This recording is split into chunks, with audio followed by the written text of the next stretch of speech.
नमस्कार। मानव भूगोल के अध्याय 16 जैविक एवं अजैविक संसाधनों में आपका स्वागत है। इसमें हम जैविक संसाधनों के बारे में पहले पढ़ेंगे। ऐसे संसाधन जिनके अंतर्गत जीव पाया जाता है, जीवन पाया जाता है, जैविक संसाधन कहलाते हैं। संसाधन किसे कहते हैं? तो मनुष्य की आवश्यकताओं की पूर्ति करने वाले जो पदार्थ होते हैं, जो वस्तुएं होती हैं, जो चीज़ें होती हैं, उन्हें हम संसाधन कह सकते हैं। जैविक संसाधनों के अंतर्गत सबसे पहले हम पशु संसाधन के बारे में चर्चा करेंगे। भारत में विश्व का लगभग 20% पशु संसाधन पाया जाता है। भारत में अत्यधिक पशु संसाधन पाया जाता है। इनमें कौन कौन से पशु संसाधन कितनी प्रतिशत मात्रा में भारत में पाए जाते हैं, उन पर चर्चा करते हैं। 12.7% गायें पाई जाती है, 56.7% भैंसें, 14.5% बकरियां, 5.9% भेड़ें, 2.4% ऊँट, 1.5% सूअर, 3.1% मुर्गियां, 1.4% घोड़े, टट्टू व गधे इसके अंतर्गत शामिल किए जाते हैं, जबकि 42,000 भारत के अंतर्गत याक पाए जाते हैं।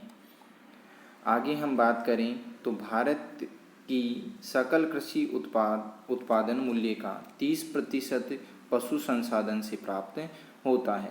कि भारत की अगर बात करें तो कृषि से जितना उत्पादन होता है उसमें लगभग 30% उत्पादन पशु संसाधन से प्राप्त होता है। तो इसीलिए भारत में पशु संसाधन या पशुपालन जो है वो महत्वपूर्ण स्थान रखता है। हम बात करते हैं कि पशु संसाधनों का महत्व क्या क्या है, तो इसके बारे में हम चर्चा कर लेते हैं कि पशुओं से हमें दूध, दही, मक्खन, घी, पनीर, छाछ, मावा, इसके अलावा ऊन, चमड़ा आदि चीज़ें प्राप्त होती हैं। तो इसीलिए भी ये अत्यधिक आवश्यक संसाधन हमारे लिए होता है।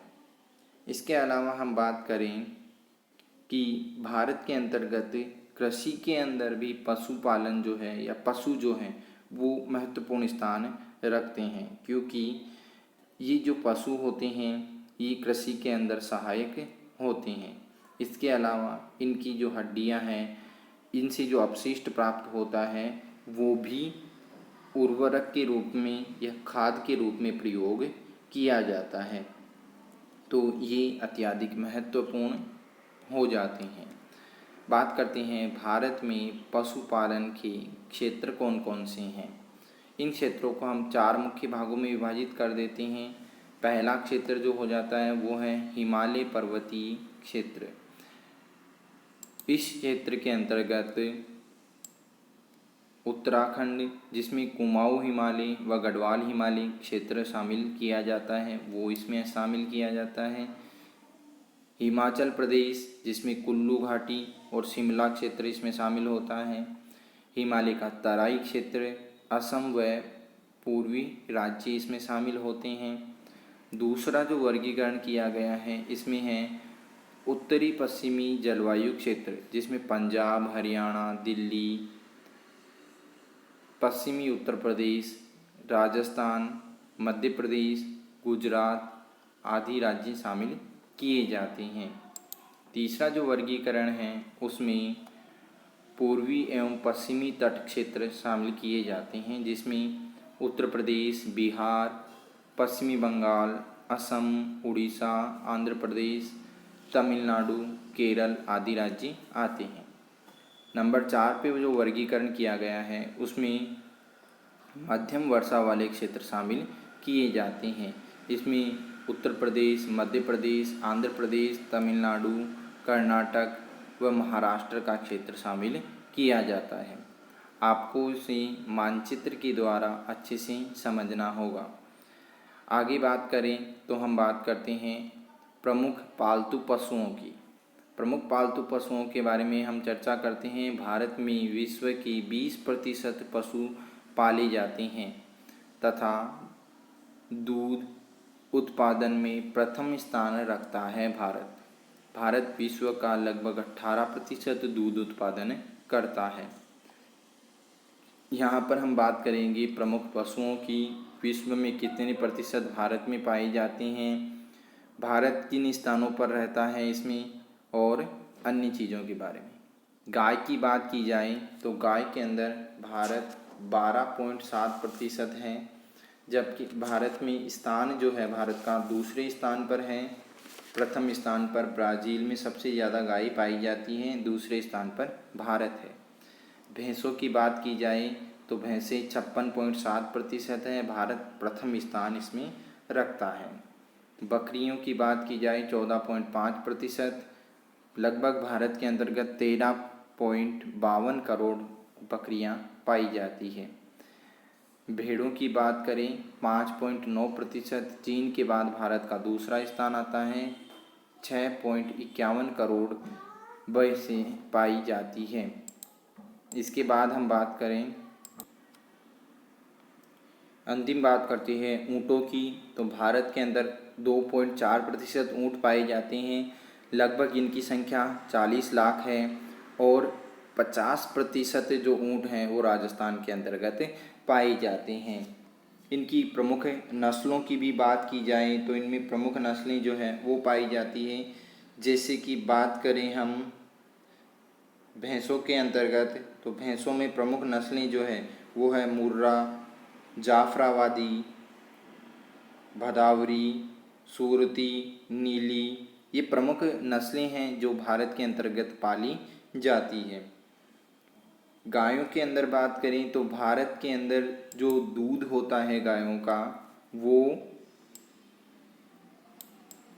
A2 श्रेणी का दूध भारत के अंतर्गत पाया जाता है, जबकि A1 श्रेणी का दूध जो है वो विदेशी नस्लों की गायों के अंतर्गत पाया जाता है। इसके बाद हम बात करते हैं भारत में पशुधन की कमज़ोर स्थिति के क्या क्या कारण हैं। भारत में पशुधन की कमज़ोर स्थिति के कई कारण यहाँ पे देखने को मिल रहे हैं। प्रमुख कारणों में हम बात करते हैं पौष्टिक आहार व हरे चारे की कमी। तो भारत के अंतर्गत विश्व में दूध उत्पादन में भारत का प्रथम स्थान है, लेकिन फिर भी भारत की जो पशु संपदा देखते हुए इनके अंतर्गत हरे चारे की कमी के कारण इनका उत्पादन लगातार कम होता जा रहा है। इसके बाद हम बात करते हैं दूसरा कारण जो आता है अच्छी पशु नस्लों का अभाव। अच्छी पशु नस्ल जो होती है उनका अभाव पाया जाता है, तो यहाँ कम दूध देने वाली जो पशु हैं वो पाले जाते हैं, जिससे कि भारत में दूध जो है उसकी मात्रा लगातार कम होती जा रही है। इसके अलावा पशु चिकित्सालयों की कमी हो जाती है, इसके कारण भी कई सारी जो है समस्याएं उत्पन्न होती है। अगला कारण देखते हैं पशुओं की बीमारियां। तो पशुओं में कई प्रकार की बीमारियां पाई जाती हैं, जिसके उपचार के लिए जो है वो सही उपचार उनको मिल नहीं पाता है। चिकित्सा सुविधाएं अच्छे प्रकार से भारत में नहीं पाई जाती है, इसीलिए जो है भारत में कमज़ोर पशुधन पाया जाता है, उत्पादन कम होता है। इसके अलावा अगला पॉइंट देखते हैं पशुपालकों की अज्ञानता व लापरवाही।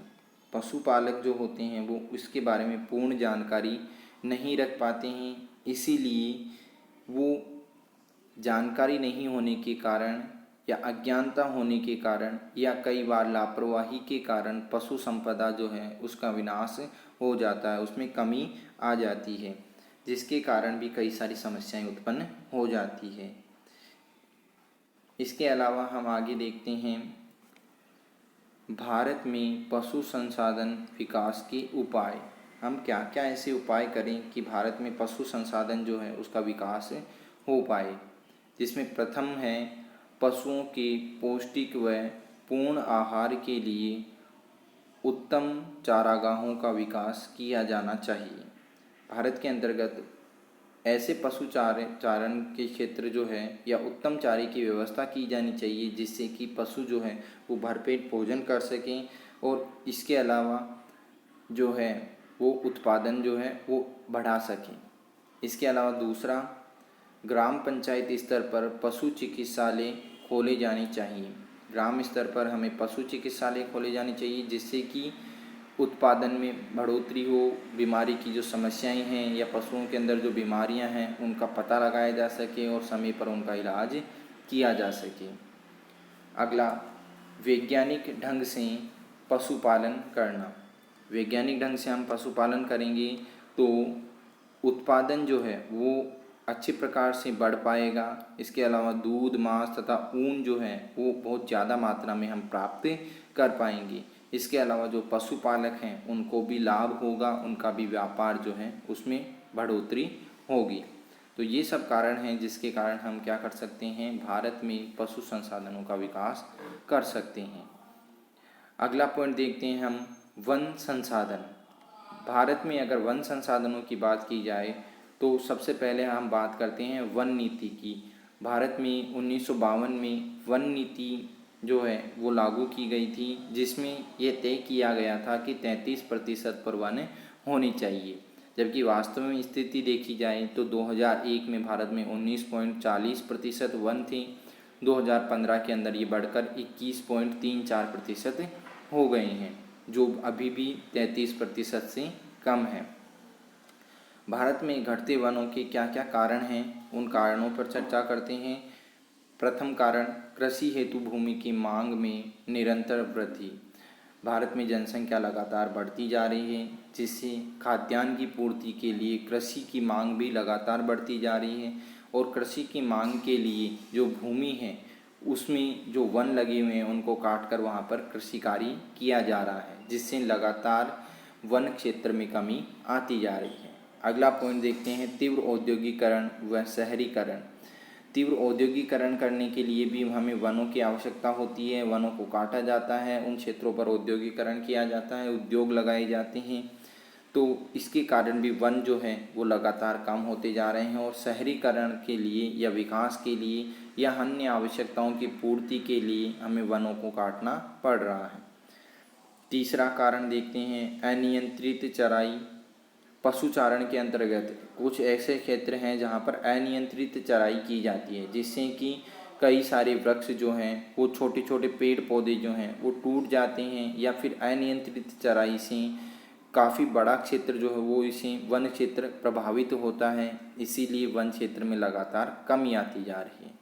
अगला पॉइंट, स्थानांतरित कृषि प्रणाली। स्थानांतरित कृषि प्रणाली जो है वो अलग अलग जगह लोग जाकर वृक्षों को काटते हैं, पेड़ों को काटते हैं, उनको जलाते हैं और जलाने के बाद वहाँ पर कृषि कार्य करते हैं। तो इस प्रकार की जो कृषि होती है स्थानांतरित, जिसे झूमिंग कृषि भी कहा जाता है, उसके अंतर्गत वन जो है वो लगातार समाप्त होते जा रहे हैं। ये प्रमुख कारण हैं जिनके कारण वन जो है उनमें लगातार कमी आती जा रही है। अब हम अगले वाली वीडियो के अंदर बात करेंगे कौन कौन से वन हैं, उनके बारे में क्या क्या उनकी विशेषताएं हैं। धन्यवाद।